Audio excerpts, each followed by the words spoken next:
Hey guys, welcome to Now Showing. I'm Caleb Walters. And I'm Zeke Shapiro, and Caleb and I have been hanging out all day on the set of Death of a Brewer here in Quincy. Yeah, it's been filming right here in town and technically underneath town in the beer tunnels that we've got down here on York Street and stuff. So let's take a look at our day on set. This is pretty awesome. Yeah, whoa. These beer caves, I literally would write scenes, and when we came here, I kind of had a pinch me moment where it's like exactly the way that I envisioned it being here. And I always thought we were gonna, honestly, I didn't know how we were gonna do it. But when someone actually mentioned that there were these beer caves and there's an intact brewery, it actually felt extremely fitting. And the people of Quincy have been just so generous with not only their spaces, but their time. So it was a no-brainer. When you see like the old breweries and the intact caves and stuff, and you get to film there, how does that help your process as a director, and how does that kind of help like the performances in the film? Oh yeah, and stuff like that? Oh yeah, I think not only the production design but the wardrobe. When you can be in the real world, because this is all make believe in a sense. Like an actor has to have like 10 people behind them. There's certain parts of it that can feel very just not real, right? Yeah. Because you're so aware of it. So when you're able to actually feel and smell the space, touch the walls, and know that this is actually the place in which this world happens, I think it just helps a character and an actor really tune in to that metronome of the film. And how rare is that to find, you're writing a film and you don't have to create the set because the set is already there? Yeah, I mean, I think, if you were to try to do this in Los Angeles where I live, it would be just a crazy, crazy budget, right? And it's like, there's a couple things. One, the production of just having them here, but then the Midwest kind. Those two couple together makes it so that you're able to do so much more on a budget that you have. So it's really, it's a game changer for this film. This film would not be possible without Dick's Brewery, without Quincy, It seems like we covered a movie premiere here in Quincy a few months ago, so it seems like sort of the Midwest smaller towns are getting their love in the film industry. Yeah, I think there should be more of that. I think that the Midwest doesn't get enough love because a lot of times you think of it just being cornfields and these small towns, but I think there's something really rich within one town. You can have literally 4 or 5 different sets. So tell us what you can about the film. And plot and all that sort of stuff. Yeah, absolutely. So Steve Sherman wrote a book called Beer Money, A Tale of the Iowa City Beer Mafia. And that is, because this is a true story, that book is 90% true. There was these brewers that are in the film. There was a temperance movement. He set up such a huge, beautiful world that I had the gift of being able to take and parcel a more condensed version and add a few things and just made it more of a cinematic film. What was your inspiration for the book? Where did you sort of, get the idea to start writing it? So about 7 years ago, I took a cave tour in Iowa City. We have caves there as well, not nearly as elaborate as the caves here at Dick Brothers, but we have caves underneath an old brewery there. And I was invited to take a tour of those and learned a little bit about a story that became the book and now is becoming the movie just at that cave tour. And I just got incredibly inspired and went crazy from there to write the book. How's that been, watching him make little tweaks? Obviously, he told us he's sticking pretty good to the book. He cares about honoring the book, but what's that kind of been like to see some of the tweets been made? Yeah, he is honoring the book, and I honored the real story too, to try not to change it as much just to be more exciting or just to be more dramatic. I felt like the story was dramatic enough the way it happened in real life, and the movie is much the same way. The changes that were made were because they're just different mediums, really. There was more in the book than we could put in the movie, and then we brought out different characters in the movie from the book, and it was a very fun process, actually. So they are different products, but they're telling the same story. When you first started writing, did you ever imagine that something you wrote would be turned into a movie or anything like that? I get asked that question a lot, and I guess they always feel like movies to me. When I'm writing them, I see the whole thing visually in my head. It's maybe not exactly what we're producing right now, but I definitely see them visually like a movie, and then it's the challenge to put that on a paper form in a book. Well, it's paper or Kindle nowadays, but I'm still old school paper.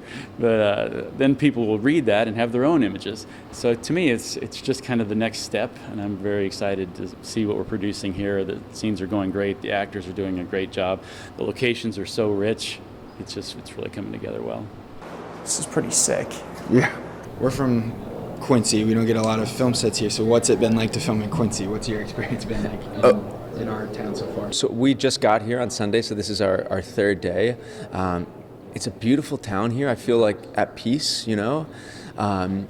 We've been filming in these breweries over here, which have been like wild to film in. You know, you just go down.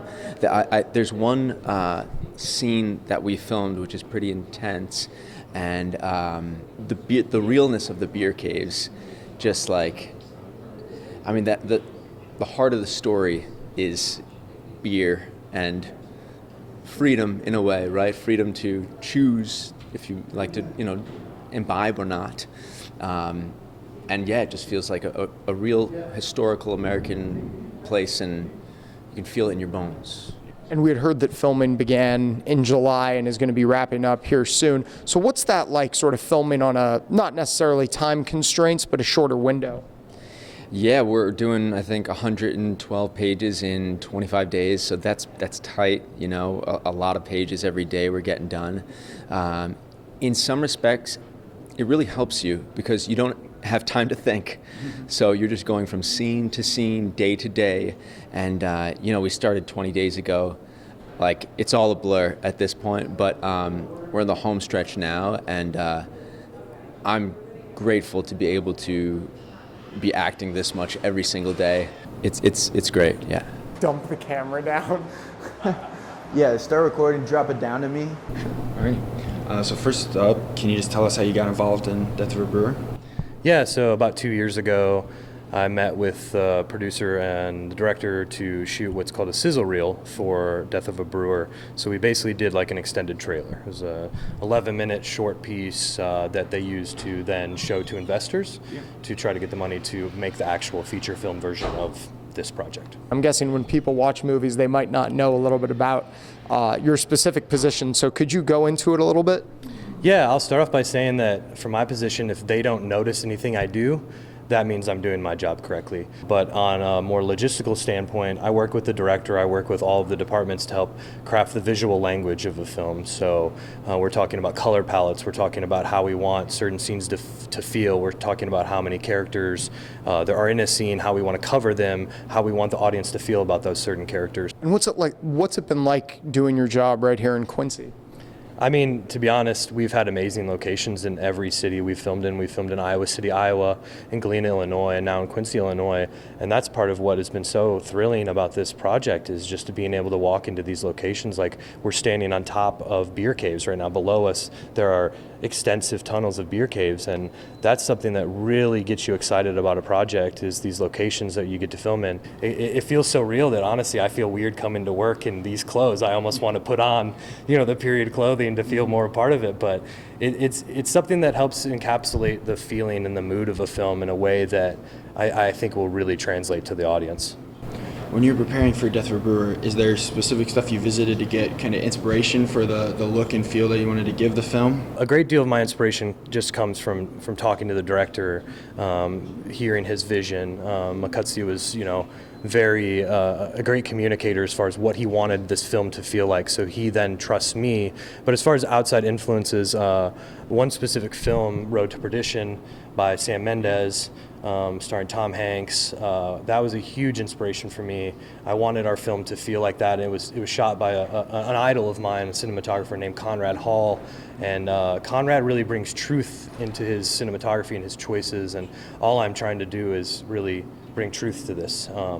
So to be honest, I listened to that soundtrack by Thomas Newman a lot, the Road to Perdition soundtrack, and even one morning here I had my headphones in before we shot and just kept listening to the song over and over again, because for me, I don't want to be too inspired by what other people are doing.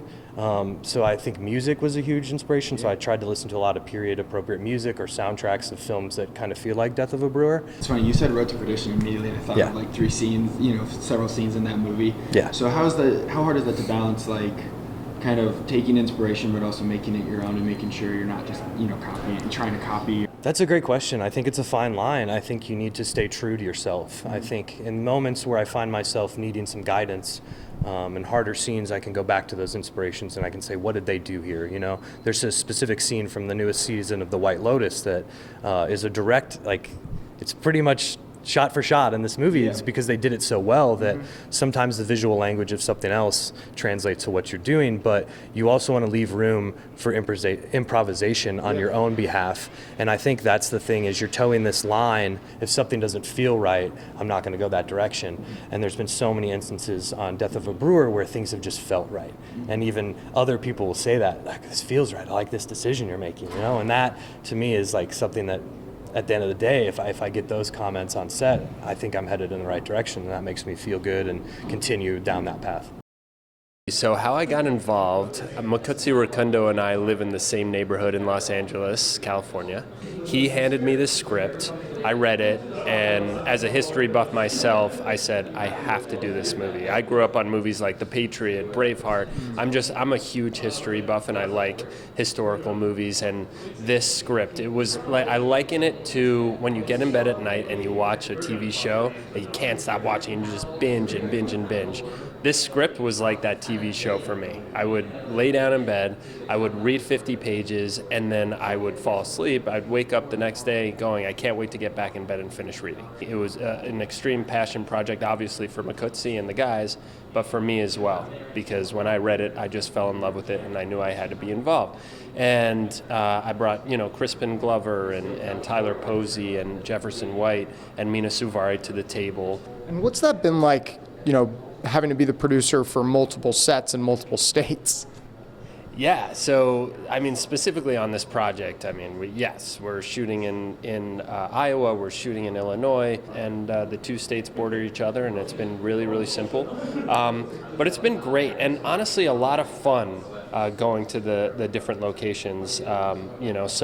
Iowa City was fantastic, but here in Quincy, we're having an amazing time, and there's so much history here, so it's fun to be here, and the sets are incredible, and the caves are they're preserved and they're beautiful, and the shots in the caves look really, really great. Is this your first time working on a film here in the Midwest?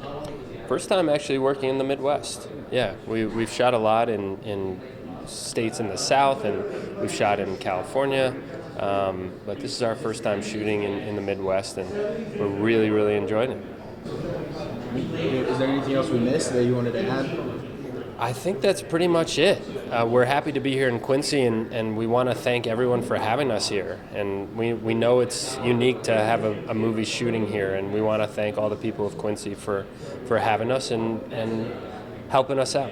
Filming for Death of a Brewer wraps up in just a few days, and they do plan on releasing the film in 2026. This has been Now Showing. I'm Caleb Walters. And I'm Zeke Shapiro. Thanks for watching.